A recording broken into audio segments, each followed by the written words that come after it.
Before we start the video, I want to give a big shout out to my KOG members of the month, Ryan McDonough, Nero Diamond, Blue Cat, and Bulldog DX. You guys are awesome, just saying. If you want your name here, consider hitting that join button for exclusive channel benefits.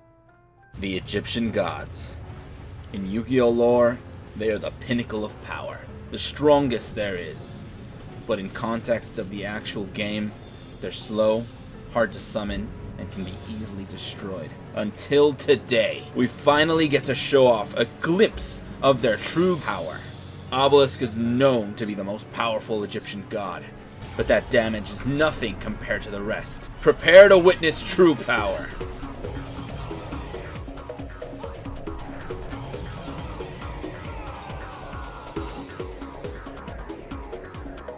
How's it going, guys? RNG Life here, and today I haven't slept. It's been a while. I haven't slept in like over a day, but yeah, so I've spent the last 7 hours trying to come up with the perfect deck to deal an insane amount of damage, because there's this whole damage rank thing, and I was like, you know what, I bet I can break this. So here's what we're looking at right now. The rank, let me know in the comments what your rank is, but hey man, I am like S plus, because I have 14 times for the most part the rank S minimum requirement, so it's kind of crazy, dude. So I have a very, very high score, and how did I get that? You will learn today on today's video. I made a special farm that kind of abuses the rules of the event, and it is not bad, but you do need to use the Dimension Duel EX or whatever it's called. So let's go ahead and get started, and I'll show you guys the deck. But before then, I made a video earlier today showing off a good auto duel deck. I'm going to show you guys a modified version of it. Didn't change too much, but I did add some stuff to give it extra like power, because as the game progresses, you're not able to just unga bung your way through. So let's go ahead and show those off. Alright, this is the deck that I showed off earlier. Like I said before, don't worry about the expensive cards in the deck. You can replace those with general Dark Magician support if you want to add like Illusion Magic or something. So you can run 1000 Knives if you want as well. 1000 Knives is pretty good. Honestly, I want cards that like will get rid of my monsters. So I don't know. It's just whatever you want, to be honest. It's not really difficult. The only difference is I've added the Fang of Critias and the Tyrant Wing with this guy in the extra deck. Tyrant Burst Dragon is pretty cool. You equip this onto a Dark Magician or a Blue Eyes, and he can attack 3 times now. So you're able to deal on Blue Eyes 9,000 3 times on that turn, which is not bad, and you're able to just keep attacking over and over, plus the other attacks from your other 2 monsters. So things could get kind of interesting. So that's pretty cool. You also have the potential of going into Obelisk, but remember, Obelisk is untargetable by anything. Like even you cannot target him. So unfortunately, you won't be able to equip Tyrant Burst Dragon to him, which was my original idea, to like just get a lot of damage. But rip, dude, it didn't pan out, which is kind of sad. But it didn't matter because I've updated the deck. Also, I did learn that apparently more cards than just Dark Magician and Blue Eyes will get the multiplier. So that's cool. All the Magician girls, a lot of Blue Eyes support in general. Which is cool. So yeah, I know about that. Thanks for everybody letting me know in the comments, because otherwise I would not have found out until like way later. So yeah, thank you very much for that. So now let's go ahead and show off the real like full-on farm for today's video. And this is the deck that I've been working on for quite a while, dude. I am not kidding. I have been working on this for a long time. So as you can see, we're trying to summon Slifer and potentially even the Winged Dragon of Ra all in one deck. That deck is Aromages. Aromages are really, really good at just raising life points and stuff, which is cool, but the only downside is your opponent's always going to have more life points than you, so you don't have all of your Aromage effects. If, for example, Jasmine, you will not have her effect to summon another monster, which is very, very helpful. Like, it's just super helpful to have that ability, so not having it kind of hurts. But it doesn't matter too much because you have cards like Blessed Winds, which you can abuse, and you can just get like a free special summons and stuff. And a Blessed Winds with reviving Jasmine from the grave, combination with Aroma Gardening, is an amazing like combo, because you pay 1,000, summon Jasmine, gain 1,000, literally get a draw, or as many as you have on the field. So yeah, and you can do that every turn. On your turn, your opponent's turn, you can basically get more draws, and I usually try to keep it to like 2. So I am going to show you guys a few games with this deck, just to basically show off all the things it can do. Extra deck, completely unnecessary. I just threw it in here as like a panic button. You don't need an extra deck. I've never used the extra deck, so don't worry about it. You can put whatever you want in there. But I just wanted to have options because I do have a tuner. Angelica is in this deck, so I was like, maybe I can like normal summon her and like save myself in a weird situation where I go into like a synchro, but you're not gonna need it. So yeah, but the cards I'm running, like I was saying, Slifer, got Winged Dragon of Ra, of course 1 copy of Kananga, 3 copies of Jasmine, 1 copy of Angelica, 2 copies of Rosemary, and then here's the balance part of the deck. So Aroma Garden at 3, 3 copies of Humid Winds, and 3 copies of Blessed Winds. Now, you don't need to run them at 3 exactly. Remember, these are just for consistency. If you don't have 3 copies of Humid Winds, you can replace the 3rd for something else. But you're just going to have to be a little bit careful. You can put a Jar of Greed in there if you want, to be honest. That would probably work too. So, yeah, that could be a pretty good filler card. But whatever, without further ado, let's go ahead and show off the farm. And I'll show you guys how I got all that insane damage. Okay, and this is the first game that I actually ever did, and I managed to actually pull off a absolutely perfect game on my very first attempt, so that is something to be kind of proud of. I don't know why. Alright, so big thanks to Balance, I was able to literally start with Slifer the Sky Dragon in my opening hand, which made things very, very much easier. So now my opponent kind of just sets. It's fine. You don't really. It doesn't matter what level your opponent is, what kind of stuff he does. I guess the most aggressive he can be is he can try to destroy your back row and maybe monsters, but you don't really have to worry about that too much since you run like 3 copies of everything. So the main setup play is you want to get your Jasmine out. Jasmine's gonna have to get all her draws. You wanna just draw a lot of cards as soon as you can. Now, we are using Humid Winds. This is just so we can gain life points, draw, search, get a bunch of stuff. So yeah, it's pretty good. Now, Aroma Gardening is awesome because life points will always be lower, so you're able to basically just always get the free protection. So, nice. We got a free monster out. That's pretty cool. Now we get the normal summon of another Jasmine. Jasmine gets a bunch of draws, and we get a bunch of heals, so it's pretty nice. So we get the search too, and yeah, man, this deck is pretty good. Now it just becomes a little bit of a stall game. So we're gonna be using Aroma Garden. We kind of set up a little bit. We have a perfect hand right now. We have 6 cards in hand. I'm only counting the cards in hand right now. So you want to have 6 cards, you're good. Now on your opponent's turn, you could end up drawing 2. You can potentially search with your Humid Winds. And yeah, that's pretty much what you're doing. Also, now that Blessed Winds is officially set up, this is the board you actually want. You want the field spell, you want Blessed Winds, you want, what is it called, Aroma Gardening, and of course Humid Winds. So now we could just go all out, dude. It searches, it goes for all the plays. You use Blessed Winds to send away Jasmine, so you can do this play. Blessed Winds brings her back. Now you gain 1,000. Now you gain 2 draws, and yeah. And I think this is as far as we take it on this game, mainly because I don't have a grave. So I could have also gone further, potentially not necessarily on this turn though. But I have learned you can also go for Blessed Winds in other ways. But yeah, now we summon the God card. Go Willpower Rising, which quintuples the attack, and then we use it again, makes 25 times attack. So yeah, that's a lot of attack on a Slifer right there. So battling and a whole lot of damage. That was actually a lot. Alright, so that was probably the most damage I've dealt. So pretty cool, dude.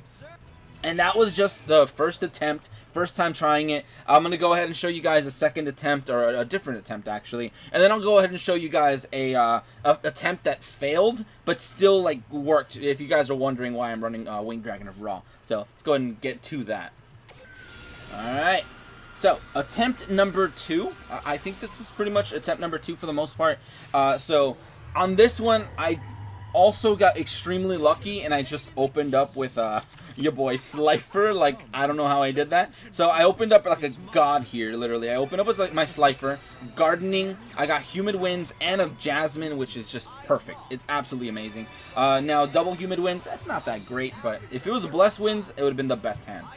So now we get to go for Jasmine. Jasmine gets our draws. You know more or less what's going on. So this game is just to pretty much show the consistency of this deck. I'm pretty much just trying to do a few things, and one of them is I want to draw a bunch of cards. Kind of before the turn I set up, I kind of want to have like 6 cards in my hand. You can also discard if you really need to. But yeah, so now he's trying to pop off. He's trying to be like a bully to my little Jasmine right now, which is completely fine because we don't care because we're able to protect. So now that we go for Rosemary, Rosemary switches our Jasmine to defense. So now he's just being a fool. Now he's just crashing for no particular reason, which is cool because I gained like 100 willpower or whatever there. So that was pretty cool. Or spirit, I think it's called. So now we're popping off again. We summon another Jasmine. The gardening does its thing. Hidden soldiers he's activating. You don't really have to worry about that. It just gets him another monster. It's irrelevant to the game plan. So, oh man, we're getting a whole bunch of draws. We can actually end it off here because we have 6 cards in our hand. So there we go. Now we have to play the field spell and get a few heals while we're at it. So very nice. Humid Winds does things. And cool. We have 1, 2, 3, 4, 5, 6 cards in our hand. So you know we're gonna be setting up for next turn right now. Now they're gonna battle. Remember, we do have gardening, which will get us our Rosemary out. Rosemary does things because gardening powers up, heals. So, and the Jasmines draw immensely. So we're literally setting up. Now we also have this card, which do all that stuff. I am waiting on Blessed Winds so I can kind of abuse it even harder because I have a plan for this turn. I'm trying to use Aroma Garden. I'm trying to push even further beyond on this game.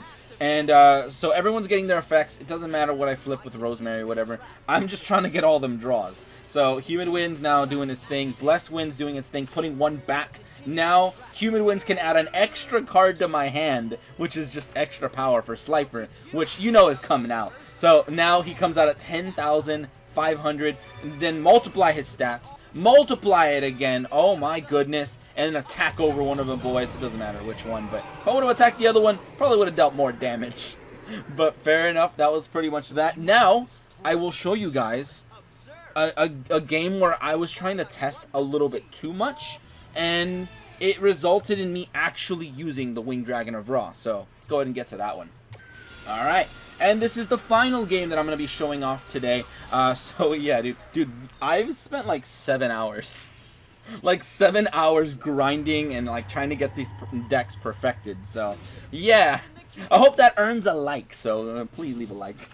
I need it. Alright, so let's go ahead and get things started. I didn't open up with Slifer. It's fair. I mean, that's about normal. You're not supposed to open up with Slifer. You're supposed to draw into it when you get a bunch of Jasmines. So, now my opponent's trying to pop off. He's got, I think he's a little bit higher level, which is fine. It doesn't matter because you one-shot them no matter what. So, yeah, if you get a God card, which does 5 times, times 5 times, times 5 times, it's 125 times damage, times they're like 10,000 attack or something. It's going to deal crazy amounts of damage. So, we got Gardening doing its thing. Rosemary is now switching their monster to defense for no particular reason. You can also switch Rosemary to defense.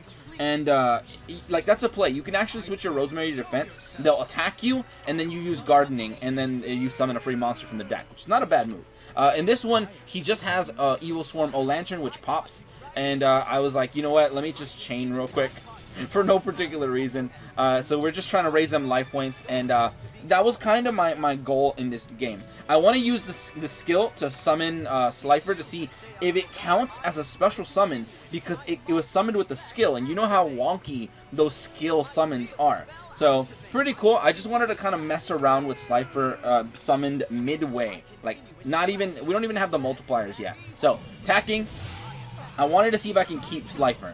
but unfortunately, on the end phase, he did die, which is really, really sad. But that was just my way of testing. But you might think, oh, well, now you're going to lose. You have no possible way of bouncing back. You lost your one-win condition monster. But nah, man, trust me, I actually do have a backup plan. So now we are using gardening just to get our Jasmines out, because we need the draws on that right now, like, immensely. Also, I have realized if I want to go for raw, I'm going to need heals. I'm going to need all the heals that I can possibly get. Also, I'm going to need that Blessed Winds. That card's going to be very, very strong and very, very good, which I managed to draw, so lucky. Lucky me. Now, I'll take a little bit of damage, but fortunately, it will give me a little bit more spirit, and I get a nice heal, too. So, my goal is to raise them life points. So, and it doesn't matter if I have like 20 cards in my hand anymore. All that I need is just high life points, because I'm gonna be dedicating my life to raw right now. So now Jasmines are gonna stack and give me a bunch of draws. There is the Winged Dragon of Raw that I need. So very, very cool. Now we're just doing these little plays right now, just going for heals. Extra life points. I used what is her name? The Angelica. Angelica is really, really nice for getting like a nice almost 2,000 life point heal, which is cool. So she's the reason why my life points are so high. So Human Winds now basically heals more. I could, if I haven't drawn all my things, I probably will draw them eventually. But because I'm gonna draw a lot right now. So we're at 600 times percent spirit. So we're doing pretty good now. Let's see how far they go. They're going to attack. We're going to use our Blessed Winds, basically reviving our Rosemary from the grave, which is awesome, because now we can protect our girl, put her in defense, and cool. So, now it's time to officially end the game. I summoned Raw thinking, alright, let's see if we can cheese some wins right now. Raw is going to lower my life point to 100, making its stats, oh, what is it, 12,000? 12,100. Now we multiplied the stats. We have 350 spirit. I'm trying to find ways to like raise it again to see if I can like just get the spirit higher, or potentially raise my life points up to over 1,000 so I can pop with raw, which I managed to do. So I wanted to see if that would stack up my spirit. It didn't, but yeah, it didn't matter because we still have immense damage. So yeah, as you can see, it doesn't matter what happens. If you can fall back onto raw, or just don't waste the Slifer, you should be okay. But I don't know, I think it's a pretty interesting farm. Let me know what you guys think of the deck. But whatever, dude, I'm having a lot of fun with it. I've spent like 7 hours trying to make this thing work, dude. And leave likes and stuff because it helps out a lot. I'm probably gonna go to bed because I haven't slept in like a day or two. I've lost track. But yeah, that's pretty much that. And if you guys enjoyed, go ahead and leave a like, share, and subscribe for more Duel League shenanigans. But anyway, thank you guys for watching today. Have a great day, and see you guys.